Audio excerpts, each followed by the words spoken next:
Hello student. Let's crack UPSC CSC के Unacademy Hindi platform पर मैं शंकर झा आप लोगों का स्वागत करता हूं।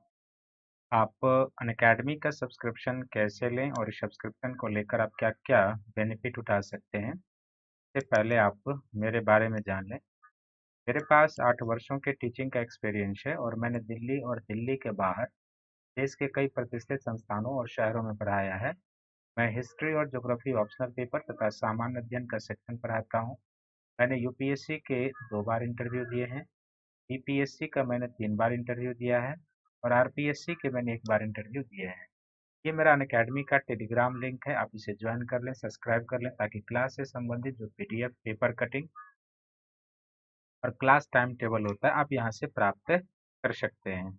अब आप अनअकैडमी का सब्सक्रिप्शन लेते हैं तो इसके लिए सबसे पहले आपको अपने मोबाइल के प्ले स्टोर से जाके अनअकैडमी का एक लर्निंग ऐप डाउनलोड करना होगा, तब आप अनअकैडमी का सब्सक्रिप्शन और उसके प्रोग्राम का बेनिफिट उठा सकते हैं।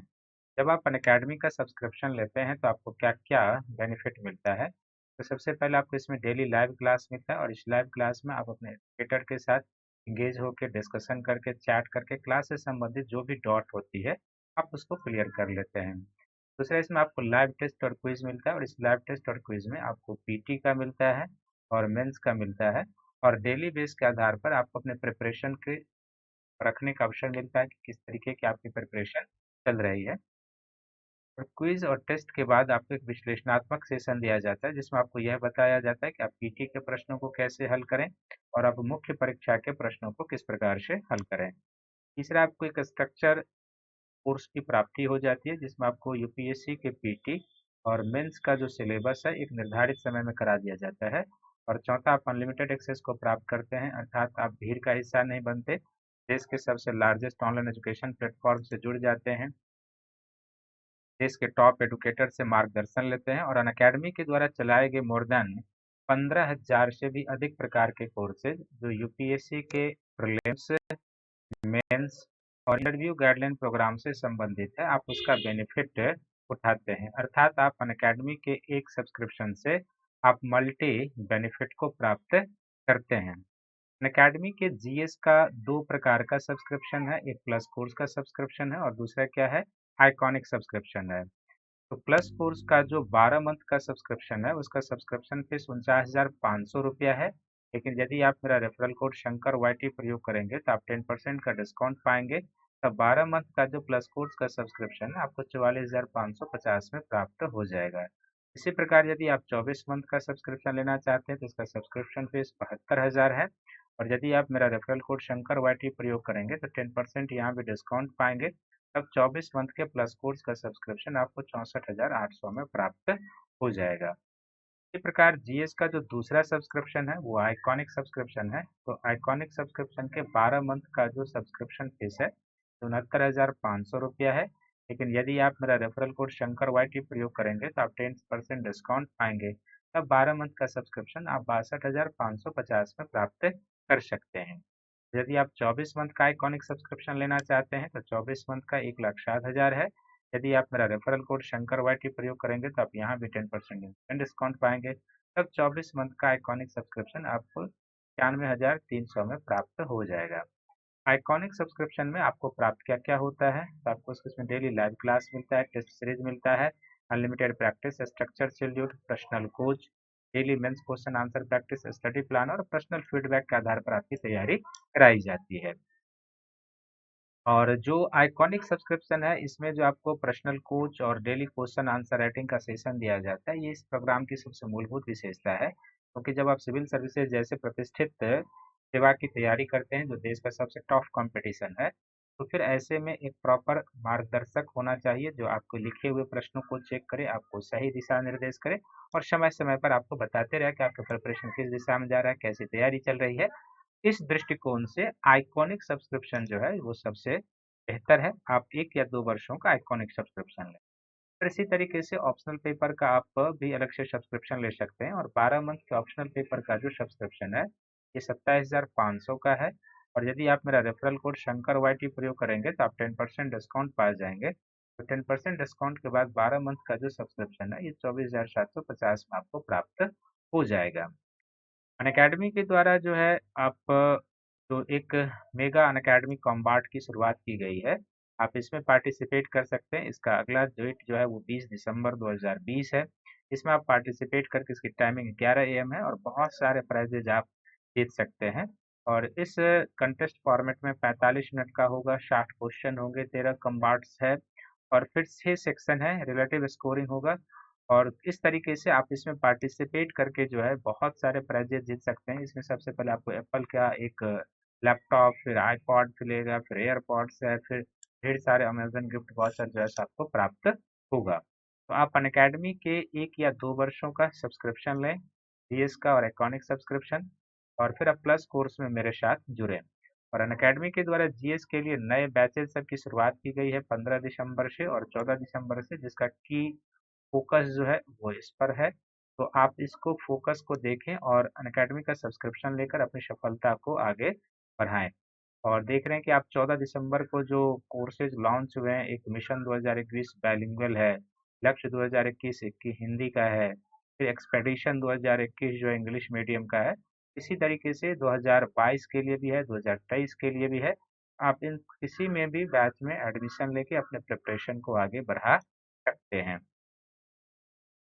तो एक बार फिर से सभी का स्वागत है। और अभी हम लोग लाइव सेशन जा नहीं पा रहे हैं, तो रिकॉर्डेड सेशन चल रहा है। और इस रिकॉर्डेड सेशन में आप सभी लोगों का फिर से क्या है, एक बार स्वागत है। तो इस रिकॉर्डेड सेशन में हम लोग किस टॉपिक पर अभी चल रहे हैं, तो हम लोग बेसिकली क्या है, मुगल साम्राज्य के बारे में डिस्कशन कर रहे हैं। और मुगल साम्राज्य के बारे में जो डिस्कशन कर रहे हैं, तो इसमें हम लोग अब पहुंच चुके हैं अकबर द ग्रेट के पास। और अकबर द ग्रेट के पास आने से पहले एक बार संक्षिप्त में चर्चा हो जाए कि कौन कौन से सेक्शन कवर किया जा चुका है। तो इसमें हम लोग बाबर को कवर कर चुके हैं। दूसरा, इस सेक्शन में हम लोग हुमायूं को कवर कर चुके हैं। तीसरा, इस सेक्शन में हम लोग शेर शाह को कवर कर चुके हैं और उसके प्रशासन को भी कवर कर चुके हैं। अब हम लोग अकबर पर हैं और अकबर का भी हम लोगों ने एक लेक्चर जो है वो देख लिया है, जिसमें हमने अकबर के समय में जितने भी अर्लियर समय में प्रमुख विद्रोह हुए थे उसके बारे में हम लोगों ने देखा था कि अकबर का प्रारंभिक जीवन कैसा था, कैसे उसका राज्याभिषेक हुआ था, राज्याभिषेक के बाद उसके पास किस प्रकार की चुनौतियां सब आती है और किस प्रकार से उस चुनौतियों का वो समाधान करता है। तो आज का जो वीडियो होगा, इस लेक्चर में हम लोग अकबर के साम्राज्य विस्तार के बारे में जानेंगे। और अकबर के साम्राज्य विस्तार के बारे में जो हम लोग जानेंगे, अकबर का जो साम्राज्य विस्तार है और अकबर का जो पूरा शासनकाल 1556 से लेके 1605 तक है। तो यह जो साम्राज्य विस्तार का या अकबर का शासनकाल है, उसके साम्राज्य विस्तार का जो चरण है वो 2 फेज में बटा हुआ है। और 2 फेज में जो बटा हुआ है, इसमें पहला जो चरण हो जाता है, बेसिकली आप साम्राज्य विस्तार करेंगे या जब से राज्याभिषेक हुआ, तो 1556 से लेके जो 1500 एक तरीके से कहेंगे हम लोग 72-73 तक का एरिया है, ये प्रथम चरण माना जाता है, प्रथम चरण का साम्राज्य विस्तार है। और इस चरण में अंतिम जो विजय की जाती है वो बंगाल विजय होती है, बंगाल विजय के रूप में जाना जाता है। ठीक है। और जो दूसरे चरण की शुरुआत होती है, तो एक तरीके से 1575-76 से जो महाराणा प्रताप मेवाड़ के साथ होता है संघर्ष की शुरुआत, तो 1576 से लेके 1605 तक का जो अकबर का साम्राज्य विस्तार का काल है, इसको हम लोग द्वितीय चरण कहेंगे, सेकेंड फेज कहते हैं। और द्वितीय चरण का जो अंतिम विजय है वो हम लोग देखेंगे कि अकबर के द्वारा असीरगढ़ के किले की विजय की गई थी। जो असीरगढ़ का किला था उसको 1601 में जीता गया था और ये अकबर की अंतिम विजय मानी जाती है। इस बीच में अकबर क्या करता है, प्रथम चरण के बाद कुछ प्रशासनिक सुधार करता है और कुछ नवीन संस्थाओं का प्रशासन में श्री गणेश भी करते हैं वो। तो अभी हम लोग क्या करेंगे, प्रथम चरण का जो अकबर का साम्राज्य विस्तार है उसको जानेंगे और फिर द्वितीय चरण का अकबर के साम्राज्य विस्तार को जानेंगे और देन आफ्टर हम उसके प्रशासनिक व्यवस्था के बारे में चर्चा करेंगे। तो आइए सबसे पहले हम लोग जानते हैं कि अकबर के साम्राज्य विस्तार का जो प्रथम चरण का है, तो सबसे पहले इसमें प्रथम चरण का साम्राज्य विस्तार, प्रथम चरण का साम्राज्य विस्तार। और इस प्रथम चरण के साम्राज्य विस्तार में जो कर चर्चा करेंगे, तो एक एक चीज समझेंगे और पीटी और मेंस दोनों का एरिया कवर करते जाएंगे। तो प्रथम चरण के साम्राज्य विस्तार की जो प्रक्रिया की शुरुआत होती है वो सबसे पहले होती है मालवा से। मालवा विजय से इसकी शुरुआत होती है और मालवा विजय से जो इसकी शुरुआत होती है ये 1561 का वर्ष होता है। तो जिस समय अकबर था, तो अकबर जब मालवा का अभियान होता है यहाँ पे, तो यहाँ का जो शासक था बेसिकली बाज बहादुर थे। और जो बाज बहादुर थे वो बेसिकली क्या थे कि ये एक तरीके से बाज बहादुर और इनकी जो प्रेयसी रूपमती थी, बाज बहादुर और इनकी प्रेयसी रूपमती जो थी, ये संगीत और नृत्य के विद्या में दोनों प्रवीण थे। संगीत और नृत्य विद्या में प्रवीण थे। और अपने समय में बाज बहादुर ने क्या था, संगीत और नृत्य के कारण मांडू को, जो उनके राज्य की राजधानी भी थी, मांडू को संगीत और नृत्य कला का केंद्र बना दिया था। संगीत और नृत्य कला का केंद्र बन चुका था, नृत्य कला का केंद्र बन चुका था। और उनकी पत्नी की सुंदरता विख्यात थी, ऐसा माना जाता है। यहाँ पर जो अभियान करने वाला होता है, तो मुगल सेना का जो अभियान का नेतृत्व करता है वो आदम खां के द्वारा किया जाता है। और आदम खां कौन है ये आपको पता है, जो अकबर की पालन पोषण करने वाली माता धायमा है महामगंगा, उनका पुत्र है ये। आदम खां के द्वारा किया जाता है। और आदम खां जो यहाँ जाता है तो काफी इसके द्वारा क्या होता है कि लूटपाट और उत्पात मचाया जाता है। और लूटपाट उत्पात मचा के बाद आदम खां को आंशिक असफलता यहाँ पर मिलती है और लोगों के विरोध के कारण आंशिक सफलता ही आदम खां को हाथ लगता है, आंशिक सफलता। और फिर आदम खां को यहाँ से क्या होता है कि वो लूट का माल लेकर वो अपूर्ण विजय करके वापस आ जाता है, क्योंकि जनता का भी प्रतिरोध वहां पर काफी होने लगता है, क्योंकि जनता को उत्पीड़ित करना शुरू किया था। इसी समय फिर से क्या होता है कि मालवा का दूसरा अभियान किया जाता है। और जब ये जाता है, आदम खां वापस आता है, तब तक बाज बहादुर तो वैसे भाग गए रहते हैं, लेकिन बाज बहादुर फिर से उस पर कब्जा कर लेता है। दूसरी बार अभियान होता है और दूसरी बार जब अभियान होता है, इस दूसरी बार के अभियान में क्या होता है कि बाज बहादुर पराजित होते हैं। बाज बहादुर पराजित होता है और पराजित होने के बाद क्या होता है कि इसको, बाज बहादुर को मुगल प्रशासनिक व्यवस्था में शामिल कर लिया जाता है। बाज बहादुर को मुगल प्रशासन में स्थान दे दिया जाता है, मुगल प्रशासन में अकबर के द्वारा। और न केवल मुगल प्रशासन में स्थान दिया जाता है, बल्कि इनको मनसबदार बना लिया जाता है, मनसबदार के पद पर आसीन कर दिया जाता है, मनसबदार का पद दिया जाता है। और मनसबदारी व्यवस्था क्या थी तो ये आगे हम चर्चा करेंगे, जब अकबर के समय के प्रशासन के बारे में जिक्र करेंगे। तो मनसबदार का पद दे दिया जाता है और मालवा का जो प्रदेश था वो मुगल साम्राज्य में मिला लिया जाता है। मालवा का क्षेत्र मुगल साम्राज्य में, मुगल साम्राज्य में मिला लिया जाता है। इस तरीके से पहली जो मुगल साम्राज्य में विलय किया गया क्षेत्र होता है वो मालवा। और 1561-62 में ये मुगल साम्राज्य में विलय कर लिया जाता है। तो पूरे वहाँ का जो स्थानीय शासक था वो कौन था ये याद रखने, कभी कभी एग्जाम में ये पूछता है। मालवा अभियान का मुगल सेनापति का नेतृत्व किसने किया था ये पूछा जाता है, तो आदम खां याद रखेंगे। और फिर उसके बाद की जो प्रक्रिया है वो याद रखेंगे कि किस तरीके से होती है। दूसरा जो अकबर के द्वारा विजय किया गया या मुगल साम्राज्य के द्वारा विजय किया गया क्षेत्र है या जिसकी शुरुआत होती है उसको हम लोग कहते हैं गढ़ कटांगा राज्य। गढ़ कटांगा, जिसको आप लोग गोंडवाना भी कह सकते हैं, गढ़ कटांगा राज्य था। और गढ़ कटांगा के विजय की शुरुआत भी जो होती है वो 1561 में ही शुरू होती है। गढ़ कटांगा का जो राज्य था इसके बारे में पहले आप जान लीजिए। यह राज्य था नर्मदा घाटी के ऊपरी भाग। गढ़कटांगा का राज्य नर्मदा घाटी और प्लस उत्तरी पूर्वी मध्य प्रदेश के क्षेत्रों में था। उत्तरी पूर्वी एमपी के क्षेत्रों में ये गढ़कटांगा का राज्य था। तो दो क्षेत्र थे और इन दोनों राज्य प्रदेश को, जो नर्मदा घाटी का था, जो उत्तर पूर्वी मध्य प्रदेश का राज्य था गढ़कटांगा के, इन दोनों प्रदेश को एक करने का श्रेय जो है, एक करने का श्रेय, एक करने का जो श्रेय है ये अमन दास को है। ये एक करने का जो श्रेय है अमन दास को है, ये ध्यान में रखेंगे।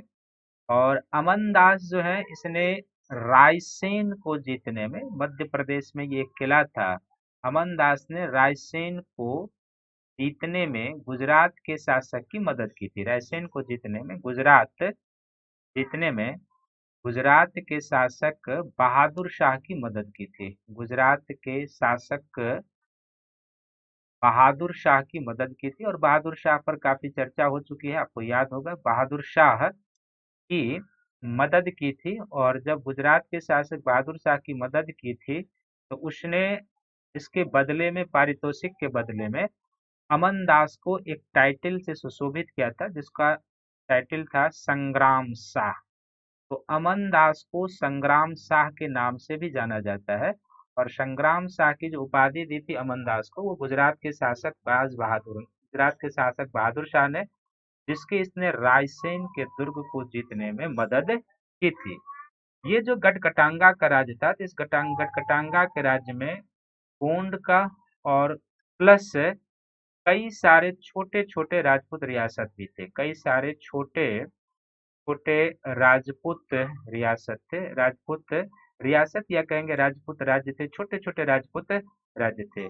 और अमनदास ने क्या किया था कि, अमनदास या आप संग्राम शाह कह लें, कि इसने चंदेल वंश में अपने पुत्र का विवाह किया था। चंदेल वंश, जो महोबा का चंदेल वंश था, चंदेल वंश में अपने बेटे का विवाह कर, अपने बेटे का विवाह कर अपनी स्थिति को मजबूत कर लिया था। विवाह कर अपनी स्थिति अपनी स्थिति मजबूत कर लिया था, अपनी स्थिति मजबूत कर लिया था। और जिस बेटे का विवाह किया था, उस बेटे की जो पत्नी थी, जो जाके जलकर रानी बनती है, इस बेटे के पत्नी का ही नाम था दुर्गावती। तो दुर्गावती बेसिकली गोंडवाना की शासिका थी, और ये जो गटकटांगा राज्य था, उसी में गोंडवाना का भी क्षेत्र आता था। कई गोंड, जैसे नाम से ही क्लियर है, गोंड, और कई छोटे छोटे राजपूत रियासत होते थे। तो रानी दुर्गावती थी। तो रानी दुर्गावती क्या होती है कि शीघ्र ही इनके पति की मृत्यु हो जाती है, अर्थात ये शीघ्र वैधव्य को प्राप्त कर जाती है, शीघ्र वैधव्य हो जाती है। लेकिन जो रानी दुर्गावती थी, इनके ये निशानेबाज में अचूक इनका निशाना था, निशानेबाजी जानती थी। और साथ ही निशानेबाजी जानने के साथ साथ भी क्या है कि इनका शिकार करने का शौकीन थी, ये शिकार की शौकीन थी, यानी कि जो राजा महाराजाओं के शौक होते हैं, वो इनमें पहले से थे। तो वैधव्य होने के बाद रानी दुर्गावती क्या करती है कि अपने अल्पायु बेटे को सिंहासन पर बैठा देती है, अल्पायु बेटे को सिंहासन पर बैठा देती है, और उसके संरक्षक के रूप में गोंडवाना या गढ़कटंगा के रियासत का शासन संभालने लगती है। अपने बेटे के संरक्षण के रूप में शासन संभालना शुरू करती है। अब इस गढ़कटांगा राज्य में जब अभियान होता है, तो मुगल अभियान का जो नेतृत्व करता है, वो आसफ खां के द्वारा किया जाता है। मुगल सेना का जो नेतृत्व करते हैं, वो आसफ खां के द्वारा किया जाता है। और गढ़कटांगा राज्य की राजधानी थी चौरगढ़। तो आसफ खां के द्वारा क्या किया जाता है कि चौरगढ़ पर अधिकार कर लिया जाता है। चौरगढ़ पर क्या कर लिया जाता है? अधिकार कर लिया जाता है। और चौरगढ़ पर अधिकार कर लेने के बाद क्या होता है कि रानी दुर्गावती आत्महत्या कर लेती है। दुर्गावती आत्महत्या कर लेती है। दुर्गावती आत्महत्या कर लेती है। आत्महत्या कर लेती है, और इनकी एक छोटी बहन है जिनका नाम है कमला देवी। आत्महत्या कर लेती है, और छोटी बहन कमला देवी को छोटी बहन कमला देवी को छोटी बहन कमला देवी को मुगल दरबार भेज दिया जाता है, दरबार भेज दिया जाता है। और इसके बाद क्या होता है कि अकबर के द्वारा क्या किया जाता है कि चूंकि ये भी मालवा की सीमा से इस राज्य का राज्य लगता था, तो मालवा की सीमा से लगे हुए इस गढ़कटांगा राज्य का लगभग 10 दुर्ग जो था, वो मुगल साम्राज्य में विलय कर लिया गया। जो सामरिक महत्व के क्षेत्र थे गढ़कटांगा राज्य के, मुगल साम्राज्य में विलय कर लिया जाता है। और एक छोटा सा एरिया संग्राम शाह, यानी कि जो अमन दास है, उसके पुत्र चंद्र शाह को देकर वहां का राजा बना दिया जाता है, मुगलों के अधीन। चंद्र शाह को लौटा दिया जाता है, एक तरीके से मुगल के अधीन लौटा दिया जाता है। तो ये इस तरीके से गढ़कटांगा राज्य का इतिहास है। फिर से एक बार इसको समझ लीजिए। कि गढ़कटांगा के विजय की शुरुआत होती है 1561 में। यह राज्य जो था इसमें नर्मदा घाटी और उत्तरी पूर्वी मध्य प्रदेश का क्षेत्र है। इन दोनों क्षेत्र को एक करने का श्रेय अमनदास को है। अमनदास ने गुजरात के शासक बहादुर शाह को रायसेन का किला जीतने में मदद की थी, जिससे खुश होकर बहादुर शाह ने अमनदास को संग्राम शाह की उपाधि दी। उसके बाद ये संग्राम शाह के नाम से जाने जाने लगे। ये जो गढ़कटांगा राज्य था इसमें गोंड और कई छोटे छोटे राजपूत राज्य भी शामिल थे। और अमनदास अर्थात संग्राम शाह ने चंदेल वंश में अपने बेटे का विवाह कर अपनी स्थिति को काफी मजबूत कर लिया था। और जिस बेटे का विवाह चंदेल कुल में हुआ था उस रानी का नाम रानी दुर्गावती हो जाएगा। तो शीघ्र ही वैधव्य हो जाती है। वैधव्य होने के बाद क्या करते हैं, अपने अल्पायु बेटे को गद्दी पर बैठा देती हैं और उसके संरक्षिका के रूप में शासन करना शुरू करती हैं। और ये एक कुशल निशानेबाज भी थी और शिकार करना इनका शौक था। ये तो नर्मदा, ये जो गढ़कटांगा राज्य हो गए इसकी विशेषता हो गई। लेकिन अब मुगल की तरफ से जो गढ़कटांगा क्षेत्र पर अभियान करने वाला सेनापति था वो आशफ खां था। चौरगढ़ यहाँ की राजधानी थी। ये याद रखेंगे कि गढ़कटांगा राज्य की जो राजधानी थी वो कहाँ पर थी, चौरगढ़ थी। तो आसफ खां के द्वारा क्या होता है कि युद्ध में चौरगढ़ पर अधिकार कर लिया जाता है। बाद में रानी दुर्गावती आत्महत्या कर लेती है और फिर उनकी जो छोटी बहन कमला देवी है, ये कमला देवी वो नहीं जो आप जानते होंगे, ये अलग है। तो कमला देवी को दरबार भेज दिया जाता है और मालवा से सटे हुए जो गढ़कटांगा राज्य के 10 महत्वपूर्ण सामरिक दुर्ग थे उनको मुगल साम्राज्य में मिला लिया जाता है और एक छोटा सा क्षेत्र अमनदास के पुत्र चंद्र शाह को या संग्राम शाह के पुत्र चंद्र शाह को लौटा दिया जाता है। और वो भी किसमें, तो मुगलों की अधीनता में उसे लौटा दिया जाता है। तो इस तरीके से जो दूसरा गढ़कटांगा राज्य था वो मुगल में इस तरीके से विलय कर लिया जाता है। अब जो आप देखेंगे इस मैप पर, यदि आप इसको आप देखेंगे कि मालवा का क्षेत्र को जीत लिया गया और गढ़कटांगा के रियासत का जो क्षेत्र था उसको भी जीत लिया गया। तो अब अकबर का जो ध्यान है वो कहाँ पर पहुंचता है, राजपूत राज्यों की ओर। अकबर का ध्यान अब तीसरा जो होगा वह कहाँ पर जाता है, राजपूत राज्यों की ओर। और राजपूत राज्यों की ओर जो जाता है तो अकबर इसमें शुरुआत तो करते हैं, बेसिकली चित्तौड़ के साथ शुरुआत होती है। चित्तौड़ के साथ और चित्तौड़ का अभियान होता है। तो इसमें क्या है कि इसको जानने की जरूरत है। तो सबसे पहले चित्तौड़ में यहाँ का जो अभी स्थानीय शासक है, जो चित्तौड़ के शासक है उनका नाम है राणा उदय सिंह। राणा उदय सिंह चित्तौड़ के स्थानीय शासक थे, ये ध्यान में रखने की जरूरत है। और राणा उदय सिंह जो थे, और जब आक्रमण होता है तो इन्होंने क्या किया कि इनके दो महत्वपूर्ण जो थे, जिसका नाम था जयमल और फतेह सिंह, या फत्ता कहेंगे या पन्ना भी कहीं कहीं, जयमल और पन्ना या जयमल या पत्ता कहते हैं इसको, ये किले के रक्षा का दायित्व सौंप कर चले जाते हैं। किले की रक्षा का दायित्व सौंप देते हैं जयमल और फत्ता या फतेह सिंह या पन्ना, इसको किले का दायित्व दे देते हैं।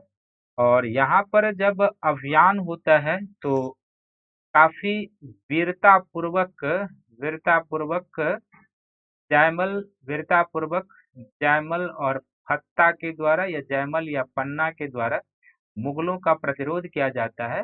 और ये दोनों ही वीर राजपूत जो जयमल और पत्ता थे चित्तौड़ के किले की रक्षा के क्रम में क्या होते हैं, वीर गति को प्राप्त कर जाते हैं। दोनों वीर गति को प्राप्त कर जाते हैं। लेकिन इन दोनों ने ही, और राजपूतों ने मुगलों के एक तरीके से कहते हैं ना मुहावरा में, दांत खट्टे कर दिए थे, वो खट्टे कर दिए थे। और इन दोनों के वीरता का ही परिणाम था जो इन्होंने शौर्य और वीरता का परिचय दिया था चित्तौड़ किले की रक्षा के क्रम में। बाद में अकबर ने क्या किया था कि जब चित्तौड़ की विजय हो जाती है तो अकबर ने क्या किया था, आगरा किले के सामने इन दोनों के आदम कद की मूर्तियां, यानी कि एक बहुत विशाल मूर्तियां, पत्थर की मूर्तियां आगरा किले के सामने में लगवाया। एक तरीके से सम्मान दिया, ये कह सकते हैं कि जयमल और पत्ता की जो वीरता थी उसको सम्मान दिया। यानी कि आगरे के किले के मुख्य द्वार पर हाथी पर सवार होकर एक पत्थर की मूर्तियां दोनों की स्थापित करवाई आगे चलकर, तो इस तरीके से सम्मान दिया। अब यह प्रश्न उत्पन्न होता है कि आखिर चित्तौड़ से ही राजपूताना के क्षेत्र में मुगलों ने अभियान क्यों शुरू किया। तो सबसे पहला कारण इसका यही था कि मध्य राजस्थान पर नियंत्रण करने के लिए पहला पॉइंट तो यही कारण का कि मध्य राजस्थान पर नियंत्रण करने के लिए चित्तौड़ पर नियंत्रण जरूरी था। मध्य राजस्थान पर नियंत्रण करने के लिए यह आवश्यक था, तभी आप जो है सो मध्य राजस्थान पर नियंत्रण कर सकते हैं, या अधिकार करने की वो पूंजी थी, ये कह सकते हैं। दूसरा, तो दिल्ली से जो गुजरात की ओर सबसे छोटा मार्ग जाता था, दिल्ली से गुजरात और मालवा, जो भी आप कहें, दिल्ली से गुजरात की ओर सबसे छोटा मार्ग चित्तौड़ से होकर जाता था की ओर। सबसे छोटा मार्ग कहने का अर्थ है जो सबसे कम समय में आपको गुजरात तक पहुंचा सकता है। तो दिल्ली से गुजरात की ओर सबसे छोटा मार्ग जो है चित्तौड़ से होकर गुजरता था। छोटा मार्ग चित्तौड़ से होकर गुजरता था। तो जाहिर सी बात है कि इस राजमार्ग के या इस मार्ग के यहाँ से गुजरने के कारण चित्तौड़ का क्या था कि सामरिक महत्व काफी अधिक था। और इन दोनों ही पॉइंट से बढ़कर यह था कि चित्तौड़ जो था राजपूतों के प्रतिरोध की भावना का प्रतीक था। मूल बातें क्या थी कि राजपूतों के राजपूतों के प्रतिरोध की भावना राजपूतों के प्रतिरोध की भावना का प्रतीक था एक तरीके से आप कहेंगे कि चित्तौड़ का फतेह कर लिया, इसका अर्थ यही होता है। तो आप राजस्थान में के प्रवेश द्वार की कुंजी को खोल लिया है। तो दोनों भी पॉइंट से बढ़कर यही था कि चित्तौड़ पहले भी सल्तनत के शासकों को भी कड़ी टक्कर दी गई थी और अभी भी। तो चित्तौड़ इसके प्रतिरोध की भावना का प्रतीक था और इसी कारण से अकबर ने चित्तौड़ से यहाँ पर शुरुआत की थी और चित्तौड़ को विजय कर लिया जाता है। और फिर एक बात, वैसे काफी मशक्कत के साथ होता है, कम से कम 6 महीने तक चित्तौड़ की घेराबंदी करनी होती है अकबर को, और तब जाकर चित्तौड़ जो है सो एक तरीके से जीत पाते हैं। चित्तौड़ के विजय से क्या होता है कि जैसे मैंने पहले कहा कि ये राजस्थान में के मध्य भारत में प्रवेश, मध्य राजस्थान पर नियंत्रण करने के लिए कुंजी के रूप में था। तो चित्तौड़ के बाद क्या होता है कि कई सारे राजपूत रियासत खुद अकबर के सामने आत्मसमर्पण भी कर देते हैं और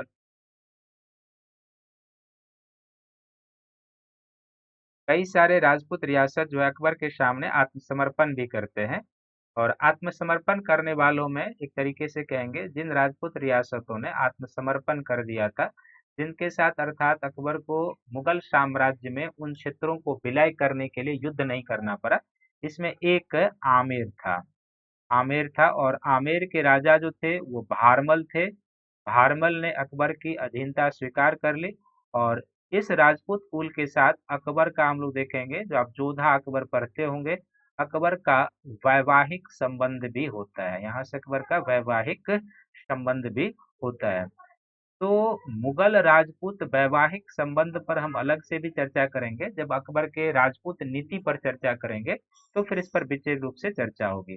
तो आमेर था, उसने फिर आगे चलकर जो है बीकानेर ने भी एक तरीके से आत्मसमर्पण कर दिया। आमेर, बीकानेर, जैसलमेर जो है सो आत्मसमर्पण कर दिया। आमेर, बीकानेर, जैसलमेर, चूंकि मेवाड़ के रियासत के मेवाड़ क्षेत्र पर अधिकार कर लेने से चूंकि वो प्रतिरोध की भावना का प्रतीक था, तो अन्य छोटे छोटे राजपूत रियासतों ने धीरे धीरे आत्मसमर्पण कर दिए।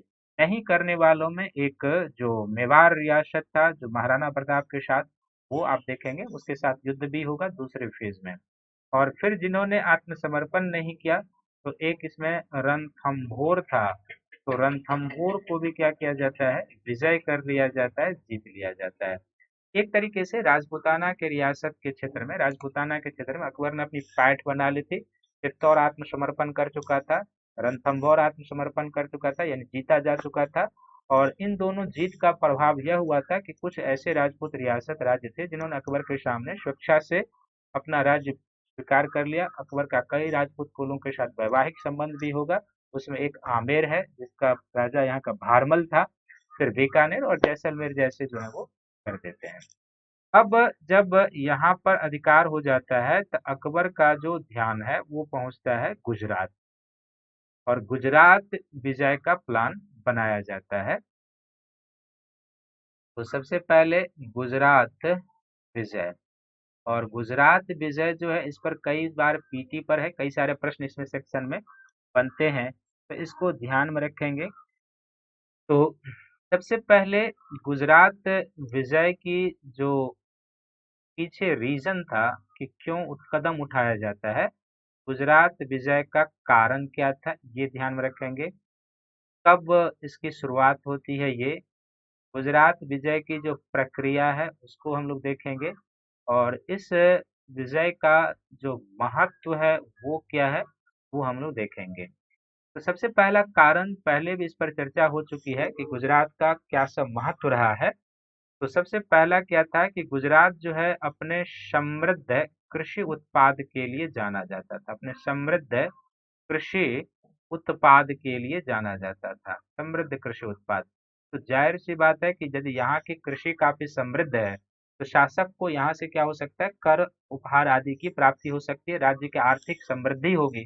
और राज्य जब आर्थिक समृद्धि होती है राज्य की, तो सैनिक बल से वो मजबूत होगा, आर्थिक रूप से वो मजबूत होगा। दूसरा, यहाँ का जो शिल्प और उद्योग था वो भी उन्नत किस्म का था, यहाँ का शिल्प और उद्योग जो था वो उन्नत किस्म का था। तीसरा क्या था कि यह गुजरात जो था एक तरीके से तटीय क्षेत्र में था, तो तटीय बंदरगाह यहाँ पर कई सारे अवस्थित थे मध्यकाल में।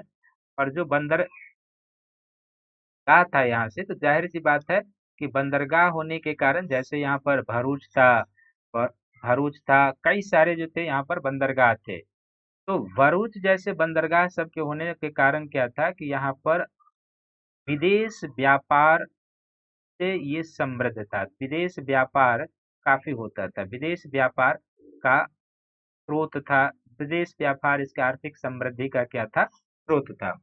फिर क्या था कि पांचवा पॉइंट, जैसे मैंने पहले ही कहा कि जो मिर्जा लोग विद्रोह में असफल हो गए, तो मिर्जा लोग जो विद्रोह में असफल हो गए थे और अकबर के खिलाफ विद्रोह किया था, तो मिर्जा लोग यहीं छुपे हुए थे, यहीं रह रहे थे, रह रहे थे, यानी कि ऐसे मिर्जा लोग जिन्होंने अकबर के खिलाफ विद्रोह किया था, आपने पिछले वीडियो में इसके बारे में पढ़ा है। तो मिर्जा लोग भी यहाँ पर रह रहे थे, विद्रोही मिर्जा लोग।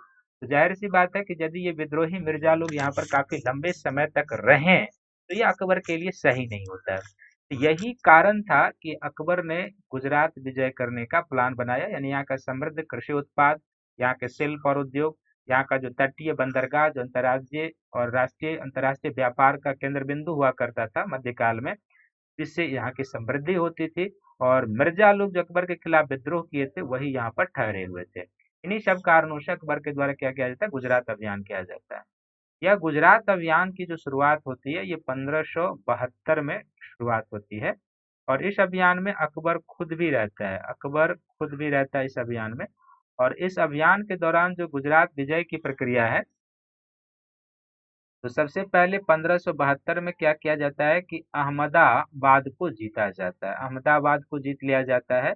और अहमदाबाद को जीतने के बाद यहाँ का जो बंदरगाह शहर है, बंदरगाह था भरूच, को जीत लिया जाता है, बड़ौदा को जीत लिया जाता है, साथ ही सूरत जैसे जो शिल्प के केंद्र थे उसको भी क्या किया जाता है, जीत लिया जाता है। और फिर धीरे धीरे यहाँ से मिर्जा लोग क्या होते हैं, या तो समुद्र के रास्ते से भागने का प्लान करके उनको बंदी बना के, क्योंकि अकबर का अभियान का उद्देश्य ही यही था, कर लेते हैं। और यहीं पर क्या होता है कि जब जीता जाता है तो कुछ इसका महत्व क्या है कि यहीं पर कैम्बे में पहली बार अकबर ने समुद्र के दर्शन किए थे, कैम्बे में पहली बार समुद्र का दर्शन किया था, समुद्र का दर्शन किया, प्रथम बार समुद्र का दर्शन किया एक। दूसरा, यहाँ पर अकबर ने नौका विहार, जिसको आप कहते हैं नौका, एक तरीके से नाव, नौकायान का मजा लिया, नौकायान का। और तीसरा, पहली बार यहीं पर अकबर एक पुर्तगाली व्यापारिक शिष्टमंडल से मिला था, पुर्तगाली व्यापारी शिष्टमंडल से मिला था। तो ये तीनों पॉइंट याद रखना है, क्योंकि अकबर के जीवन में पहली बार घटित होने वाली घटना है कि पहली बार कैम्बे में ही, गुजरात में कैम्बे है, यहाँ पर तट पर समुद्र के दर्शन किए, नौकायान किया, और पुर्तगाली व्यापारी शिष्टमंडल से पहली बार यहाँ पर अकबर ने मुलाकात।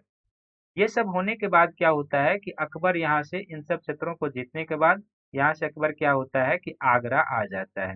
लेकिन जैसे ही आगरा अकबर पहुंचता ही है तो फिर क्या होता है कि गुजरात में विद्रोह कर दिया जाता है यहाँ के शासकों के द्वारा, और यहाँ के जो उनके मिर्जावर के लोग थे, विद्रोह कर दिया जाता है। तो अकबर क्या होता है कि आगरा से फिर लौटता है, और जो रास्ता कम से कम 3 सप्ताह 4 सप्ताह में तय किया जाता था वो अकबर ने बहुत ही कम समय में तय कर लिया। इसलिए अकबर का जो गुजरात अभियान का दूसरा चरण है, जो दूसरा अभियान है, प्रथम अभियान तो ये हो गया, जो अभियान का दूसरा अभियान है इसको इतिहास में द्रुतगामी अभियान के नाम से जाना जाता है। दूसरा अभियान को क्या कहते हैं इतिहास में? द्रुतगामी अभियान के नाम से जाना जाता है, क्योंकि ये दूरी आगरा से गुजरात तक की जो दूरी है अकबर ने बहुत ही कम समय में पैदल चलकर तय कर ली थी। और फिर यहाँ जाता है, गुजरात को जीतता है, और इसी गुजरात विजय के उपलक्ष्य में अकबर के द्वारा बुलंद दरवाजा का निर्माण कराया जाता है। बुलंद दरवाजा का निर्माण कराया जाता है। तो ये याद रखेंगे, कई बार पूछा जाता है कि इतिहास में द्रुतगामी अभियान के नाम से कौन जाना जाता है स्टेट पीसीएस में, तो अकबर का जो द्वितीय गुजरात का अभियान है वो द्रुतगामी अभियान के नाम से। फिर पूछा जाता है किस विजय के उपलक्ष्य में अकबर ने बुलंद दरवाजा का निर्माण कराया था, तो गुजरात विजय के उपलक्ष्य में अकबर ने बुलंद दरवाजा का निर्माण कराया था। और सबसे मूल चीज है कि गुजरात अभियान के पीछे जो कारण था ये आपको याद रखनी चाहिए, ये महत्वपूर्ण चीजें हैं, ये याद रह जाता है तो सब कुछ आपके साथ है। और इस अभियान में जो गुजरात का अभियान हुआ था तो इसमें अकबर के साथ राजपूत शासक मानसिंह और भगवान दास भी शामिल थे। मानसिंह और भगवान दास ही शामिल थे। राजपूत कुल से जो आमेर रियासत से संबंधित थे, मानसिंह और भगवान दास दोनों इसमें शामिल थे। तो ये अकबर के गुजरात विजय की प्रक्रिया थी, इसको ध्यान में रखने की जरूरत है। गुजरात विजय के बाद जो अकबर का अगला अभियान होता है वो क्या था? बंगाल का अभियान होता है।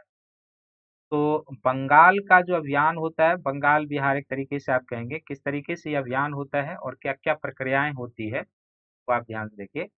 अ, दूसरा जो इस चरण का अंतिम अभियान होता है वो होता है बंगाल अभियान। और बंगाल अभियान जो होता है, तो बंगाल अभियान में इसके पीछे कारण क्या था ये आपको जानना है। और फिर बंगाल का जो है प्रक्रिया क्या है विजय का ये जानना है। और बंगाल विजय का जो है वो महत्व क्या है ये जानना है। तो कारण जो हो जाएगा बंगाल का, इस कारण को क्या करना है आपको कि एक तरीके से दो बाटों में बांटकर समझना है। सबसे पहला कि बंगाल का क्या है, आर्थिक महत्व काफी अधिक था। आज भी भारत में बंगाल का आर्थिक महत्व है। तो बंगाल का आर्थिक महत्व क्या था? तो यहाँ का भी जो कृषि उत्पाद था वो समृद्ध था, यहाँ का कृषि उत्पाद समृद्ध था। दूसरा, बंगाल का भी जो शिल्प और वस्त्र उत्पादन होता था, शिल्प कला का बंगाल केंद्र था। तीसरा, बंगाल का मत यह था कि यहाँ भी कई सारे तटीय छोटे और बड़े बंदरगाह थे, और बंदरगाह होने के कारण बंगाल की जो उन्नति का भी प्रमुख आधार था वो यहाँ का व्यापार वाणिज्य था। तो व्यापार और वाणिज्य के दृष्टिकोण से भी क्या था कि बंगाल काफी समृद्ध था। ये तो इसका आर्थिक एस्पेक्ट हो गया। लेकिन बंगाल में कोई एक फिक्स शासक नहीं, लेकिन यहाँ पर क्या था कि बिहार और बंगाल के क्षेत्र में अफगानों का बोलबाला था। अफगानों का बोलबाला था, और अफगानों का बोलबाला था, तो जाहिर सी बात है कि एक तरीके से यदि आप देखा जाए तो अकबर ने भी अफगान से ही मुगल सत्ता हासिल की थी, क्योंकि आदिल शाह सूर का जो सेनापति था, सिकंदर शाह सूर का जो सेनापति था हेमू, जिसको पराजित करके पानीपत के युद्ध में मुगल सत्ता का फिर से स्थायीकरण हुआ था, तो वो भी एक तरीके से अफगान से। तो अफगानों का बोलबाला अभी भी इस क्षेत्र में था। और यहाँ का जो शासक था जिसके कब्जे में था, इसने उड़ीसा क्षेत्र पर भी आक्रमण करके उड़ीसा क्षेत्र पर आक्रमण करके यहाँ के शासक को पराजित कर दिया था। यहाँ पर उड़ीसा क्षेत्र पर आक्रमण करके यहाँ के शासक को पराजित कर दिया था। यहाँ के शासक को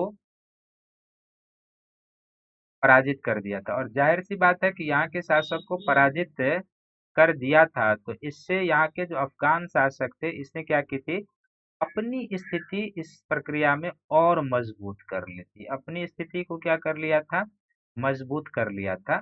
तो जाहिर सी बात है कि यदि अफगान मजबूत हो तो ये मुगलों की सत्ता के लिए चुनौती साबित हो सकता था। एक तो बंगाल का जो आर्थिक महत्व था वो अकबर के अभियान का कारण, और दूसरा अफगानों के द्वारा जो यहाँ पर फिर से अपने शक्ति को संयोजित करने का प्रयास किया जा रहा था। इसको आप लिख लेंगे कि अफगानों के द्वारा फिर से शक्ति संयोजित करने का प्रयास, शक्ति संयोजित या बढ़ाने का प्रयास जो किया जा रहा था, ये मुगल साम्राज्य के विस्तार के लिए, मुगल साम्राज्य के लिए सही नहीं होता। इसी पृष्ठभूमि में अकबर के बंगाल अभियान को समझना है। और फिर यहाँ पर क्या था कि इससे पहले जो अफगान थे, ये लोग लगभग अर्ध स्वतंत्र अर्ध स्वतंत्र शासक की तरह व्यवहार कर रहे थे। अर्ध स्वतंत्र शासक की तरह व्यवहार कर, अर्ध स्वतंत्र कहने का अर्थ है कि जो अफगान थे इन्होंने बादशाह जरूर अकबर को स्वीकार कर लिया था, बादशाह माना था अकबर को, बादशाह माना था, लेकिन ये लोग व्यवहार में क्या थे, स्वतंत्र रूप से व्यवहार करते, व्यवहार में स्वतंत्र थे। तो व्यवहार में स्वतंत्र थे, ये अकबर के लिए सही नहीं था। और इस समय क्या होता है कि जो अफगान का एक नेता उभर कर सामने आता है, उसका नाम है दाऊद खां। दाऊद खां क्या करता है कि अपने आप को स्वतंत्र घोषित कर देता है। पहले तो ये लोग अर्ध स्वतंत्र, लेकिन एक नेता उभरता है इनके बीच से जिसका नाम है दाऊद खां, और दाऊद खां अपने आप को स्वतंत्र घोषित कर देता है। तो अकबर जो एक छत्र उत्तर भारत में अपने साम्राज्य का विस्तार करना चाह रहा था और साम्राज्य स्थापित करना चाह रहा था, वहां दाऊद खां जब अपने आप को स्वतंत्र घोषित कर दे, तो ये जो है सो मुगल सत्ता को एक तरीके से चुनौती, उसकी संप्रभुता को चुनौती, बादशाह के संप्रदा को चुनौती थी। और फिर यदि अफगानों की शक्ति बढ़ती है तो वो मुगलों के लिए सही नहीं होता है। इसी पृष्ठभूमि में, यानी कि इस तीन पृष्ठभूमि में, आर्थिक कारण, अफगान का बोलबाला, फिर से शक्ति, और किस तरीके से दाऊद खां का व्यवहार हो रहा था, इसी पृष्ठभूमि में अकबर के बंगाल अभियान को समझना है।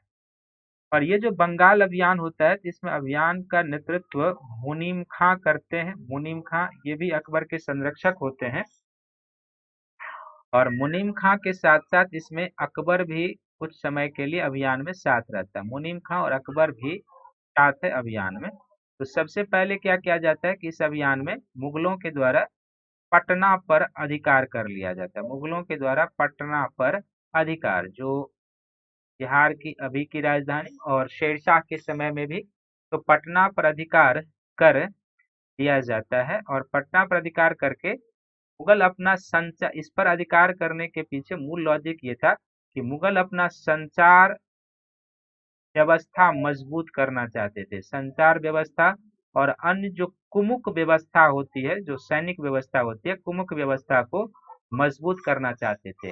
क्योंकि इससे पहले आपने देखा है कि हुमायूं बिना तैयारी किए हुए ही बंगाल के गौर तक पहुंच गया था, और शेरशाह ने उसको जाने भी दिया था। और जब वो बंगाल पहुंच गया तो पीछे से उसकी रसद पंक्ति को उसने क्या किया, काटना शुरू कर दिया। अब मुगल सैनिक को न तो वहां पर खाने के लिए, न तो हथियार, न गोला बारूद, कुछ भी नहीं मिल रहा था। तो वो अकबर दोहराना नहीं चाहता था। यही एक शासक की महानता होती है, जो पीछे की गलतियों से सीख लेते हुए आगे बढ़ता है। तो सुरक्षित कर दिया, और इसके बाद खाना मुनीम खां को जो है सो सेनापति बनाकर भेज दिया जाता है, जैसे मैंने पहले ही कहा था। आगे चलकर क्या होता है कि मुनीम खां, जिनका टाइटल खाने खानान भी है,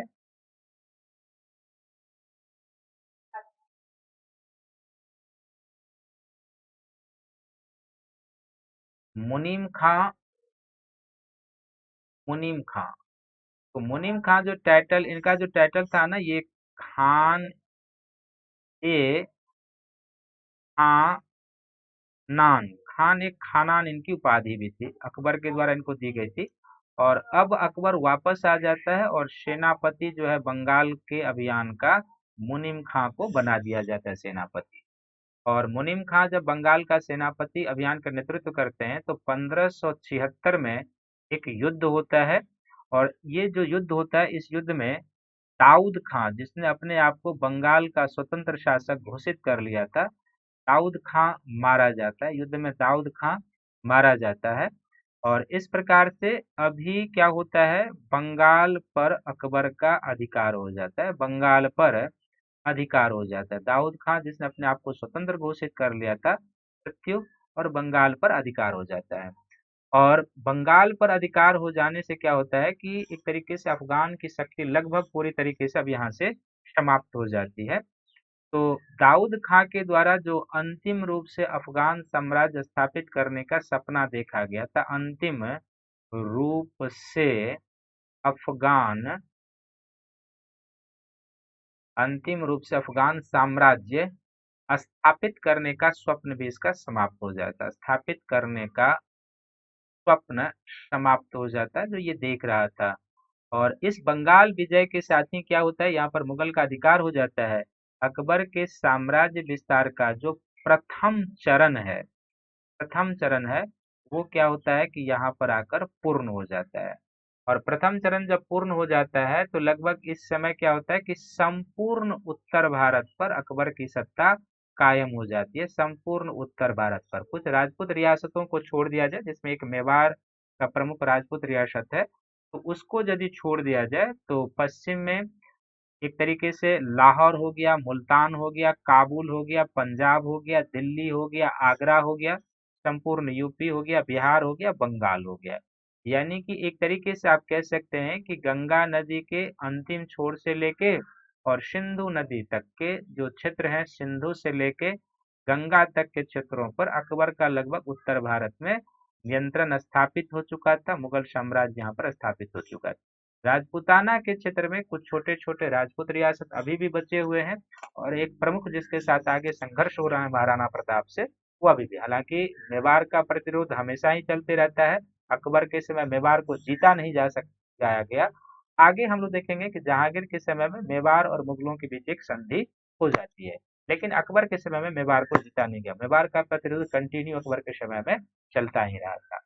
अब जब प्रथम चरण के साम्राज्य विस्तार की समाप्ति होती है, उत्तर भारत में लगभग आप देख रहे हैं सभी जगह है, कुछ कुछ एरिया बचा है उत्तर भारत में भी, जैसे कश्मीर की विजय होगी इस दूसरे चरण में, सिंध की विजय होगी दूसरे चरण में, कुछ जो है सो कंधार मुल्तान सब का क्षेत्र है, उस सबको भी विजय करना पड़ेगा अकबर को, क्योंकि वहां पर जीत के बाद फिर से विद्रोह होती है और वो कब्जा कर लिया जाता है। तो मूल रूप से आप देखेंगे कि पंजाब से लेके, यानी कि लाहौर से लेके और बंगाल तक का जो उत्तर भारत का एरिया है वो अकबर के कब्जे में आ चुका है।